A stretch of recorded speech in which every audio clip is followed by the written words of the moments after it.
ዛሬ እንግዲህ ሁሉንም እውነታ አወቀ ማለት ነው። ብሌንዬም አስታውሳለች፣ ትውስታዋ ተመልሷል። ነገር ግን እንግዲህ ከዚህ በኋላ ከባድ ፈተና ታሳልፋለች ማለት ነው።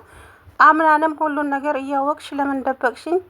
ልጄንስ ማን እንዳወረደው ለምን ደበቅሽኝ? የሚለው ነገር ልጅቷ በማታውቀው እንግዲህ ከባድ ችግር ውስጥ ይገባሉ ማለት ነው። አምናንና ብሌን ከዚህ በኋላ ማሪያ የምትባለውም እንግዲህ ከዚህ በኋላ አምናን ጋባይሽ ከባድ ችግር ይፈጠራል ብላ ብሌንን አስጠነቀቀቻት። እንኳን ላንቺ አምናን ለኔም አልሆነ፣ ምክንያቱም ባለትዳር ነው አለቻት። እሱን ታዩ ግን አንቺ ከዚህ በኋላ አምናን አጠገብ እንዳላይሽ ብላ ብሌንን አስጠነቀቀቻት። እናም የማሪያ አባትና ወይዘሮ ሴማ እንግዲህ አምናንና ማሪያን አንድ ላይ ለማድረግ ነው ማለት ነውና በውለታ ታጥረው አንድ ላይ እንዲጋቡ ነው የሚፈልጉት ማለት ነው። ብሌን ስላስታወሰች ደስ ብሎኛል። ግን አሁን አምናን የሰማው ነገር እንግዲህ እውነት ይሄን ነገር ብሌን አድርገዋለች ወይ ብሎ ሊያገናዝብ የሚችለው እንዴት መሰላችሁ? አምናን ቀን ነው። በማን ቀን ነው? በጄሪ ቀን ነው። ለምን በቃ 10 ጊዜ ልጃችን ስትል ቀን ነው የምትለውን ነገር ጭንቅላት ውስጥ ሴፍ አድርጎታል። እውነትም በዛ በቀናት ተነስታ ልጄን ገላብኛለች ወይ የሚለውን ነገር እንግዲህ እንትን ሊለው ይችላል። ይሄ ነገር ገብቷቸዋል አይደለ? አምናን ቶሎ ብሎ አሁን ውሳኔ ከመወሰኑ በፊት በመጀመሪያ ደረጃ የጄሪን ውሸት ጎሮሯን ይዞ መጠየቅ አለበት። ልጅቷ እንደዚህ እንዳላደረገች መርዙን ማን እንደመረዛት አትቻት ወይዘሮ ሜርሲ ናት። ግን አምናንን አሁን ላይ ያናደደ ያለው ምንድን ነው? ሁሉም ነገር ከተከናወነ በኋላ ነው እኔም ማውቀው ለምንድን ነው እናት ዛህራ ላይም ወይዘሮ ሴማ ላይም ጮኸባቸው። አሁን ቀጥታ ጄሪ ላይ ነው የሚሄደው። ከዛም ብሌንን እንግዲህ ማን አላውቅም፣ ብሌንና አምናን ይጣላሉ። አሁን ይሄ ግልጽ ነው። ለምን ሁሉ ነገር እያወቅሽ ለምን ደበቅሽኝ የሚለውን ነገር ከበረንዳ ላይ እንደገፈተረቻትም አውቋል። ዛሬ እንግዲህ ሰምቷል ሁሉም ነገር ማለት ነው። ምናልባትም አሁንም ቸኩሎ ደግሞ ከባድ ውሳኔ እንዳይወስን ነው። ብሌንን ከዚህ በኋላ አጠገቤ እንዳትደርሽ ሊላትም ይችላል። ለምን ብትሉ ጭንቅላቱ አይምሮ ሴፍ ነው የሚያደርገው ያንን ነገር ማለት ነው። ስለዚህ እንግዲህ አምናን ምን ማድረግ እንዳለበት ምንም የማውቀው ጉዳይ የለም። ታዲያ ተረጋጋ እንዳትከታኝ ብሎ እንግዲህ አያቱ ላይ ራሱ በጣም ነበረ የጮኸባት ማለት ነው። ስለዚህ አምናን እንግዲህ ከዚህ በኋላ ሁሉም ነገር እንደገና ደግሞ ሲቀጥል የሜርሲንም ሴራ ይደርስበታል በቅርቡ። ሜርሲ የምትባለዋ ኃይለኛ ተኩላ እሷ ናት እንደውም። ምክንያቱም አሁን ወይዘሮ ጄሪ ውርደቷ ቀስ በቀስ ይወጣል። ገብቷቸዋል አይደለ? የወይዘሮውን ሴማ መድኃኒት ብሌን ናት የቀየረችው ብላ ራሳቸውን ቀያይረው ብሌን ላይ ነገሮችን ሁሉ አዙራ ነበረ ወይዘሪት ሜርሲ። አሁንም ደግሞ እቺው ጄሪ ልጄን ያስወረደችብኝ እሷ ናት መድኃኒት ሰጣኝ ብላ ለወይዘሮ ሴማ ሰጣ ነበር። ወይዘሮ ሴማ በፍጹም አላመነቻትም፣ ግን የተወሰነ አምናት ነበር። ዛሬ ግን እውነቱ ይውጣ ሲባል እንግዲህ ወይዘሮ ኪችን ሄደችና እናት ዛህራን ባለፈ ካቋረጥ ነው እንድትጀምርልኝ እፈልጋለሁ። ወይ ምን ነበር እመቤቴ? ያቺ ቆለቢስ መታ ያቋረጠችንን ስለ ብሌን ነው። ብሌን ልጄ ምን አደረገች? ኧረ ምንም፣ እንደው ስለ እሷ አንዳንድ ነገር ልንገርህ። ብሌን በጣም ጥሩና ተወዳጅ ልጅ ናት እና በቃ ስለ ብሌን አውርቼ አልጨረሰውም። እንዴት ማለት? ጥሩ ሰው ነቻ። ጥሩ ሰው ስለሆነች በጣም ጥሩ ሰው ናት ብሌን። እናም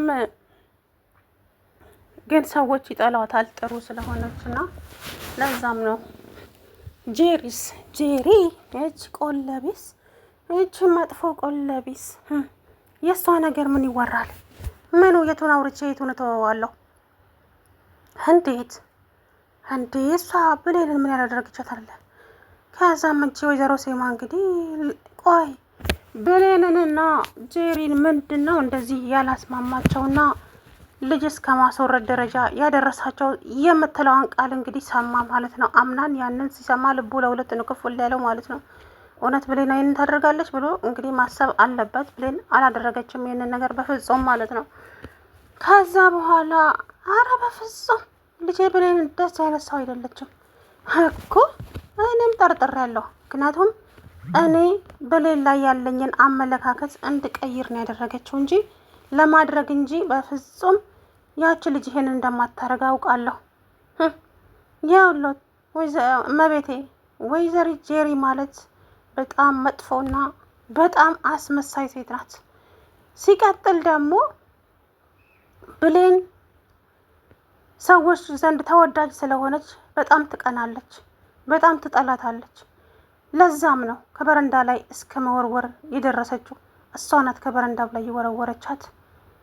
ከዛ በኋላ እንግዲህ እሷ አልበቃ ብሎት ልብሴን ሰርቀሻል ብላ ልብሷን የራሷ መኝታ ቤት ውስጥ አስቀምጣ በአምናን ዘንድ እንድትጠላ አደረገቻት። ይሄ ሁሉ ናት እች ልጅ።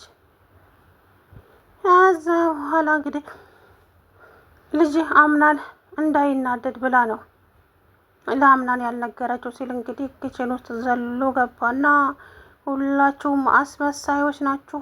አዎ አስመሳዮች ናችሁ ሁላችሁም። ምክንያቱም ደግሞ እናንተ ሁሉንም ነገር እኔ ሁሌም ከኋላዬ ነው የምሰማው። ከዛ በኋላ እንግዲህ በጣም ተናደደ። ልጄ አትበይኝ ብሎ ሲጮህባት ደነገጠች። አምናን ልጄ ብላ ስትነሳ እንዳትከተኝ ብሎ አያቱም ላይ ጮህባቸው ማለት ነው። እና እንግዲህ ከዚህ በኋላ አምናን ምን አይነት ውሳኔ ሁሉንም ነገር በራሴ እወጣዋለሁ ብሎ እንግዲህ እየዘለለ ሄደ ማለት ነው። ከዛ በኋላ እንግዲህ ምን እንደሚፈጠር ያው ለማመንም ይከብዳል ጎበዝ። እውነት ለመናገር እኔ እንጃ ብቻ ከባድ ነው። እምላችሁ ነገር የለኝም ማለት ነው። ሲቀጥል ደግሞ እንግዲህ አሁን ማንን ነው ቅድሚያ? ጄሪ ፈርታለች። በነገራችን ላይ ዛሬ ጥሩ ስሜት እየተሰማኝ አይደለም። ምን ልሆን ነው? የሆነ ነገርማ ሊመጣብኝ ነው ብላ በጣም ፈርታለች። ትናንት አይታችሁ ከሆነ ጄሪ ማለት ነው። እና ጄሪ አሁን ራሷን ብቻዋን ተጋልጣ አይደለም ከዛ ቤት የምትወጣው፣ ስለ ሜርሲም ታጋልጣለች። እና መቼ ማርያ የምትባለች እንግዲህ አምናንን የራሷ ለማድረግ ተፍ ተፍ እያለች ነው። በዚሁ ከቀጠለ የራሷ ማድረጓም የማይቀር ነው። ብሌንም አሁን ከዚህ በኋላ እንደዚህ ስሜ እየጠፋና ጉዳት እየደረሰብኝ እዚህ ቤት ውስጥ መቆየት አልፈልግም። ስለዚህ አምናንም ቢሆን መታልታለች ለሱም ብትወልጅ እኔም የራሴን ህይወት መኖር አለብኝ ብላ ከዛ ቤት ለቃ መሄድ አለባት እንጂ እየተገላመጠችና እየተሰደበች መኖር አትችልም እዛ ቤት ውስጥ ማለት ነው። ስለዚህ ወይዘሪት ማርያ እንግዲህ ይሳካላታል። አሁን የሌባ ግርግር ለምንድን ነው የሚባለው? ብቻ እንደዛ ነገር ነውና አምናን ለነገሮች ይቸኩላል ማለት አሁን ሮጦ ብሌን ላይ እንዳይጮህባት ገና ከመዳኗ ማለት ነውና ልጅቷ ድጋሚ ሌላ ነገር ላይ እንዳትወድቅ። እናም ጄሪ እንግዲህ ሴራዋ ተጋለጠ። አምናን እኮ ገና ያልሰማው ብዙ ጉድ አለበት እኮ ገና ለምሳሌ እናቱን የገደለችበት ወይዘሪት ሲፈን መሆኗ አልታወቀም አሁንም ማለት ነው። መድኃኒቱን ያን እየመረዘቻትም ሜርሲ ናት። እንደገና ደግሞ ወይዘሪት ሞርዚናንም እንደዛ ያደረጉት ሲፈንና ሜርሲ ናቸው። ይሄንን ታዲያ ሙስጠፋ ያውቃል። ወይዘሪት ሞርዚናን እንደመረዟት ሙስጠፋ ያውቃል። በእርግጥም የጄሪ ልጅ ማን እንደዚህ እንዳደረገው ሙስጠፋ የሚያውቀው ጉዳይ የለም። ሲቀጥል ልጁ የአምናን አይደለም። ከዛ በኋላ እንግዲህ የሚፈጠረውን ነገር ማሰብ አይከብድም ማለት ነው። ከዚህ በኋላ አምናን አራስ ነብር ነው የሚሆነው። ያለው አመለካከት ሁሉ ይቀየራል። ግን ቢሆንም ዛሬ እንግዲህ ከበሌኔ ጋራ ወጥተው ትንሽ አዝናንቷት ተመለሱ። እንግዲህ አሁን ደግሞ ጥያቄ ያበዙብናል የት ሄዳችሁ ብለው ምንድን ነው የምንላቸው ስትለው ታዲያ ምን ችግር አለው አንድ አፍቃሪዬ ሊያዝናናኝ ይዞኝ ሄደ በይ ሲላት አምናን እውነቴን እኮ ነው በቃ እኔ አትፍሪ ሆስፒታል ሄደን ነው እንላቸዋለን ምናምን አለች ማለት አላት። ይዟት ሲገባ የማርያ አባት እንግዲህ ቁጭ ብሏል። አምናንን ለልጄን አደራ ሰጥቻለሁ፣ ልጄን ተንከባከባት፣ እኔ ተመልሼ ልሄድ ነው ምናምን እያለ ነገሮችን እንግዲህ እንትን አለ ማለት ነው። ያ ማለት አምናንና ልጅቱ እንዲቀራረቡ ከዛም ወደ ፍቅር እንዲገቡ ነው አላማው ማለት ነው። አያችሁ። ስለዚህ አምናን አሳዝኖኛል። ብቻ አላውቅም እኔ የምታሳዝነኝ ብሌን ናት። አሁን ላይ አምናን እንኳን ይኸው ከጎኑ ተቀናቃኝ መታለች፣ ከጎኑ የምትሆን ሰው መታለች ማለት ነው። ስለዚህ ብሌን ግን በጣም ነው የምታሳዝነው። አላውቅም ከአምናን መራቅ አትችልም፣ ነግራታለች ለማርያ ማለት ነው። አንቺ ልታረቂኝ ትችያለሽ፣ ግን እሱን ከኔ ማራቅ አልችልም ብላ ነገረቻት። እሱን የምናየው ይሆናል ብላ ብሌን ላይ ዝታባት ወጥታ ሄደች።